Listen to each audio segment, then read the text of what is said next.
This is the first video in a series about electoral systems, their usage and reception. We start with First Past the Post. First Past the Post, or FPTP for short, is an electoral system that requires voters to vote for one candidate only, and the candidate with the most votes in the electoral area, whether that be constituency, state or nation, wins the election. It is one of the most popular systems, used globally by 58 countries, which are, here we go, Antigua and Barbuda, Azerbaijan, the Bahamas, Barbados, Bangladesh, Belize, Bermuda, Botswana, Canada, the Cayman Islands, Cote d'Ivoire, the Cook Islands, Dominica, Eritrea, Ethiopia, Gabon, Gambia, Ghana, Grenada, India, Jamaica, Kenya, Kuwait, Lebanon, Laos, St. Lucia, Liberia, the Marshall Islands, Myanmar, Maldives, Malawi, Malaysia, Micronesia, Nigeria, Niue, Helpless, Oman, Pakistan, Palau, the Philippines, St. Kitts and Nevis, St. Vincent and the Grenadines, Samoa, Seychelles, Singapore, Sierra Leone, the Solomon Islands, Swaziland, Tanzania, Tonga, Trinidad and Tobago, Tuvalu, Uganda, the UK, the USA, Virgin Islands, Yemen, and Zambia.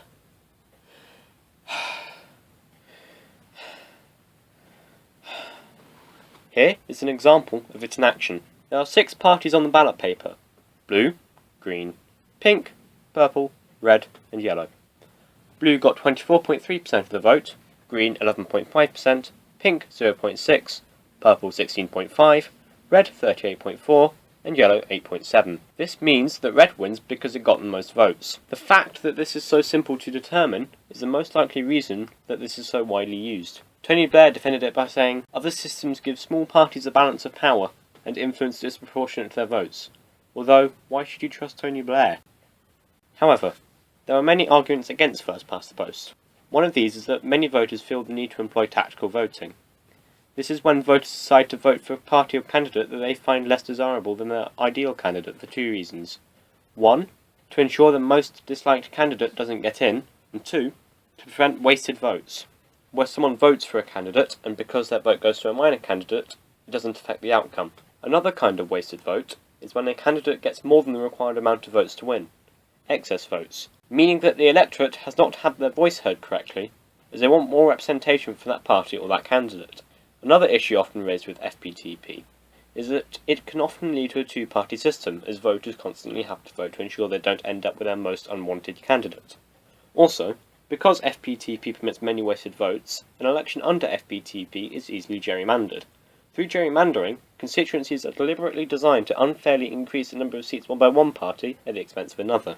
Finally, under First Past the Post, small parties may draw votes away from larger parties that they are most similar to, and therefore give an advantage to another large party that they are least similar to. When you run First Past the Post against a set of voting system criteria, you realise just how much longer my script was for against compared to for. It passes a majority criterion, which states that if one candidate is preferred by a majority of voters, then that candidate must win. But it does not work inversely. A candidate does not need 50% of votes to win. And although this may be met for each constituency vote, it may not be met in Parliament. An example of this is the 2015 British general election, in which the Conservatives got 36.8% of the overall vote and 50.8% of seats. Conversely, the UK Independence Party got 12.7% of the vote and got 0.2% of the seats, otherwise known as 1. From the initial success, however, FPTP goes downhill from there. It does not satisfy the Condorcet winner criterion, which states that if a candidate would win a head-to-head competition against every other candidate, then that candidate must win the overall election. Neither does it satisfy the other Condorcet criterion, the loser criterion. This states that if a candidate would lose a head-to-head competition against every other candidate, then that candidate must not win the overall election. Let's take our example from earlier and run red against yellow. Blue, pink and purple hate the red party, so their voters vote for yellow. Likewise, green voters hate yellow, so their voters vote for red. This ends up as red with 49.9% and yellow with 50.1%, and so yellow would win. The current system would mean that red would win, despite the majority of voters not liking them. This is unfair on the voters who did not want that representative. Again, FPTP does not pass the independence of irrelevant alternatives criterion.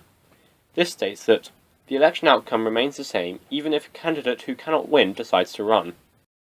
Finally, First Past the Post does not pass the independence of clones criterion, which says the election outcome remains the same even if an identical candidate who is equally preferred decides to run. The last 2 issues can be explained through our previous example. Purple are identical to blue and cannot win, but run anyway, removing votes from blue.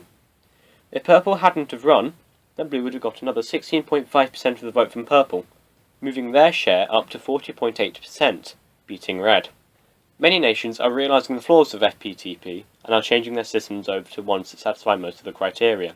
The UK had a referendum on the subject in 2011. We like referenda, about whether first past the post should be replaced by alternative vote. More on that in another video. It was crushed by 32.1% to 67.9%, so FPTP stayed. So, in conclusion, FPTP is one of the most broken systems of democracy, and still nations use it. Why? Because humanity is lazy, etc.